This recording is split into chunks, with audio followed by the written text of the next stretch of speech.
Hi everyone, आप सभी को जीके एग्जाम में बहुत बहुत स्वागत है। आज हम लोग इस वीडियो में देखने वाले हैं टॉप साइंस के क्वेश्चन जो 60 से 70 क्वेश्चन रहने वाले इस वीडियो में, जो बहुत इंपॉर्टेंट क्वेश्चन साबित होने वाला है। हर एग्जाम में बार बार ऐसे प्रश्न पूछे जाते हैं, तो बस आप लोग शुरू से अंत तक बने रहेगा। चलिए समय गंवाए बिना स्टार्ट करते हैं पहला प्रश्न से। पहला प्रश्न है, कार्बोहाइड्रेट कितने प्रकार के होते हैं? तो 3 प्रकार के होते हैं। अधिवृक्क ग्रंथि से निकलने वाले हार्मोन को क्या कहते हैं? तो लड़ो एवं उड़ो हार्मोन कहा जाता है। यदि नेलिन हार्मोन अधिक मात्रा में उत्सर्जित होता है तो उत्तेजना के समय उत्सर्जित होता है। नेक्स्ट है कि किस ग्रंथि को मास्टर ग्रंथि कहते हैं? तो पीयूष ग्रंथि को कहा जाता है, मास्टर ग्रंथि के नाम से जाना जाता है। अगला है कि अस्थि से अस्थि यानी हड्डी से हड्डी के जुड़ को क्या कहते हैं? तो लिगामेंट्स कहते हैं। नेक्स्ट है कि तंत्रिका ऊतक की इकाई को क्या कहा जाता है? तो न्यूरॉन कहा जाता है। अगला है क्वेश्चन कि एसटीएच हार्मोन की कमी से होने वाला रोग कौन सा होता है? तो बौनापन होता है। हीलियम को छोड़कर सभी अक्रिय गैसों की बाह्यतम कक्षा में कितने इलेक्ट्रॉन होते हैं? तो 8 इलेक्ट्रॉन होते हैं। चलिए नेक्स्ट क्वेश्चन है कि ताप का SI मात्रक क्या होता है? तो केल्विन होता है। प्रकाश विद्युत सेल का रूपांतरण किसमें होता है? तो प्रकाश ऊर्जा को विद्युत ऊर्जा में बदलता है। यानी कौन? प्रकाश विद्युत सेल का रूपांतरण होता है प्रकाश ऊर्जा को विद्युत ऊर्जा में। अगला क्वेश्चन है कि माइक्रोफोन का रूपांतरण किसमें होता है? तो ध्वनि ऊर्जा को विद्युत ऊर्जा में होता है। चलिए नेक्स्ट क्वेश्चन देखते हैं, कालाजार नामक बीमारियों का संक्रमण किसके द्वारा होता है? तो सैंड फ्लाई के द्वारा होता है। विद्युत स्रोत का सही मात्रक क्या होता है? तो ओम होता है। आवृत्ति का सही मात्रक क्या होता है? तो हर्ट्ज होता है। देखिए ये सब जो क्वेश्चन है बहुत बार एग्जाम में पूछे जाते हैं, इसलिए आप लोग इसे याद रखिएगा। नेक्स्ट क्वेश्चन देखते हैं। नेक्स्ट है कि अल्टीमीटर का प्रयोग कहाँ होता है? तो देखिए विमानों की ऊंचाई मापने में अल्टीमीटर का प्रयोग किया जाता है। एनीमोमीटर का प्रयोग कहाँ होता है? देखिए एनीमोमीटर का प्रयोग होता है हवा की गति को मापने के लिए। नेक्स्ट है कि बल का SI मात्रक क्या होता है? तो न्यूटन होता है। स्टार्च को माल्टोज में बदलने वाला एंजाइम कौन सा होता है? तो माइलेज होता है। नेक्स्ट है कि जीन्स का प्रतिपादन किसने किया था? तो जोहानसन ने किया था। नेक्स्ट है कि किस ताप पर एंजाइम सर्वाधिक सक्रिय होते हैं? तो देखिए 30 से 40 डिग्री सी पर एंजाइम जो होते हैं सक्रिय होते हैं, यानी सबसे ज्यादा सक्रिय होते हैं। वेरी वेरी इंपॉर्टेंट क्वेश्चन है। मनुष्य की हृदय गति मापने वाला यंत्र कौन सा होता है? तो कार्डियोग्राफ। कार्डियोग्राफ के माध्यम से मनुष्य की हृदय गति को मापा जाता है। चलिए अगला क्वेश्चन देखते हैं हम लोग। नेक्स्ट है कि खसरा रोग किससे फैलता है? तो वायरस से फैलता है खसरा रोग। जीवाणु को किन कारणों से एक पादप माना जाता है? तो कोशिका भित्ति की उपस्थिति के कारण जीवाणु को क्या माना जाता है? पादप माना जाता है। विटामिन ए का संग्रह किस अंग में होता है? तो यकृत में होता है। नेक्स्ट है कि टिटनेस रोग से कौन-सा अंग प्रभावित होता है? तंत्रिका तंत्र प्रभावित होता है। विद्युत धारा का SI मात्रक क्या होता है? देखिए विद्युत धारा का SI मात्रक क्या होता है? एम्पीयर होता है। डायरिया रोग किस परजीवी के कारण उत्पन्न होता है? एंट अमीबा के कारण होता है। डायरिया परजीवी रोग। निद्रा की बीमारी किस परजीवी के कारण उत्पन्न होता है? तो सीसी मक्खी के द्वारा।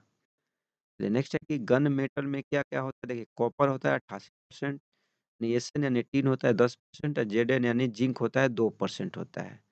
कृत्रिम सोना में क्या-क्या होता है? देखिए कॉपर होता है 90% और एल्यूमीनियम होता है 10%। बहुत बार एग्जाम में पूछा जाता है ऐसे प्रश्न। नेक्स्ट है कि बेल मेटल का प्रयोग किसमें होता है? तो घंटा या घंटी बनाने में बेल मेटल का प्रयोग किया जाता है। वही आ गया गन मेटल। गन मेटल का प्रयोग किसमें होता है? तो बंदूक तथा मशीनों के कल पुर्जे बनाने में किया जाता है गन मेटल का प्रयोग। कैल्शियम का परमाणु क्रमांक होता है 20 होता है। कैल्शियम का परमाणु क्रमांक कितना होता है? 20 होता है। रेशम का कीट अपने भोजन के लिए किस पौधे की पत्तियों का प्रयोग करता है? तो शहतूत पत्ते का प्रयोग करता है कौन? रेशम का कीट अपने भोजन के लिए। फ्रेंड्स आप लोगों को वीडियो अच्छा लग रहा है तो लाइक अवश्य करें, लाइक करते चले, क्योंकि वीडियो देखने के बाद लोग भूल जाते हैं, याद नहीं पड़ता है, इसलिए आप लोग याद हुए लाइक करते चले। चले देखते हैं अगला क्वेश्चन। अगला क्वेश्चन है कि ध्रुवण किस प्रकार के तिरंगे का गुण होता है? तो अनुप्रस्थ तिरंगे का गुण होता है। ओजोन गैस में किस तरह की गंध आती है? तो सड़ी मछली जैसी गंध आती है। नेक्स्ट कि कौन सा ऐसा धातु है जो चमकदार होता है? तो सल्फर तथा आयोडीन जो होता है, ये अधातु जो होता है चमकदार होता है। मैडम क्यूरी ने किस यस्क से रेडियम प्राप्त किया था? तो पीच प्लेंट से। नेक्स्ट क्वेश्चन है कि पटाखे एवं बारूद में लाल रंग किसके कारण होता है? तो स्ट्रॉन्शियम के कारण होता है। टाइफाइड रोग किस जीवाणु के कारण होता है? तो साल्मोनेला जीवाणु के कारण होता है टाइफाइड रोग। कांच की समतल प्लेट की फोकस दूरी कितनी होती है? तो अनंत होती है। नेक्स्ट है कि किस प्रकार के लोहे में कार्बन की मात्रा सबसे कम होती है? देखिए, पिटवा लोहा जो होता है, इसमें कार्बन की मात्रा सबसे कम होती है। नेक्स्ट है कि ग्रीन हाउस प्रभाव का क्या मतलब होता है? देखिए, वायुमंडल में कार्बन डाइऑक्साइड की मात्रा में वृद्धि से तापमान में वृद्धि। कह रहा है कि वायुमंडल में जब कार्बन डाइऑक्साइड बढ़ जाएगा तो तापमान में वृद्धि हो जाएगी। इसे ही कहा जाता है ग्रीन हाउस प्रभाव कहा जाता है। नेक्स्ट देखते हैं क्वेश्चन, कैल्शियम का परमाणु द्रव्यमान 40 होता है। कैल्शियम का यहाँ क्या दे दिया? परमाणु द्रव्यमान दे दिया तो 40 हो जाएगा। कैल्शियम का परमाणु क्रमांक कहेगा तो 20 हो जाएगा। फिर नेक्स्ट है कि अम्ल का पीएच मान होता है 7 होता है।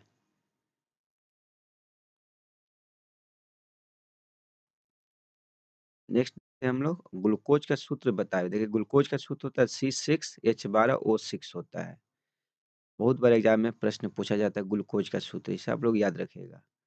कैंसर को स्थापित होने में जो समय लगता है उसे क्या कहा जाता है? उसे कहा जाता है लेटेंट पीरियड कहा जाता है।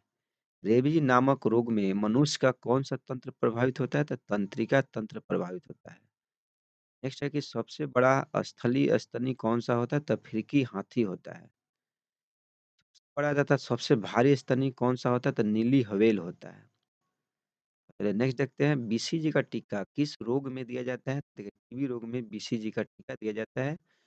लोग बीसीजी का फुल फॉर्म क्या होता है? आप लोग कमेंट कीजिएगा, क्योंकि बहुत बार एग्जाम में बीसीजी का टीका के बारे में मतलब बीसीजी के फुल फॉर्म पूछ लिए जाते हैं। चलिए नेक्स्ट देखते हैं, खांसी एवं छींकने जैसी अनैच्छिक गतिविधियों को कौन नियंत्रित करता है? तो मज्जा करता है। चलिए अगला क्वेश्चन देखते हैं हम लोग। अगला क्वेश्चन है कि किसका उपयोग करके यानी किसका उपयोग कठोर जल को नरम करने के लिए किया जाता है? तो सोडियम कार्बोनेट का। सोडियम कार्बोनेट का उपयोग किसमें किया जाता है? तो कठोर जल को नरम करने के लिए। यकृत शरीर की सबसे बड़ी ग्रंथि कहा जाता है। यकृत जो होता है यानी लीवर शरीर की सबसे बड़ी ग्रंथि कहा जाता है। पित्त या पित्तरस का निर्माण कहाँ होता है? तो यकृत में होता है यानी लीवर में होता है।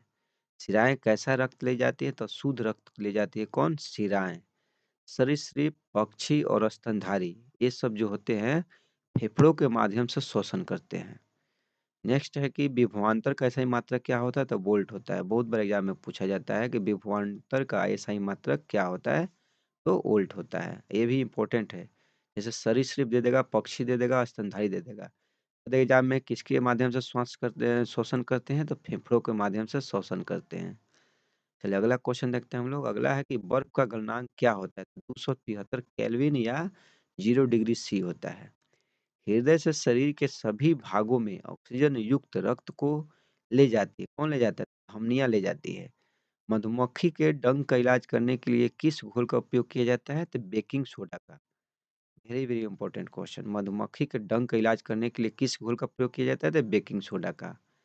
नेक्स्ट है कि किसी विस्फोट के कारण समुद्र के तट पर बनने वाली लहरें कैसी होती है? तो अनुदैर्घ्य होती है। कैसी होती है? अनुदैर्घ्य होती है। आप लोगों को वीडियो कैसा लगा? अच्छा लगा तो लाइक अवश्य करें, सब्सक्राइब करें मेरे चैनल को, क्योंकि मेरे चैनल पर पर डे 1 से 2 वीडियो अपलोड किए जाते हैं। तो मिलते हैं आप लोग से नेक्स्ट वीडियो में। Okay, bye bye.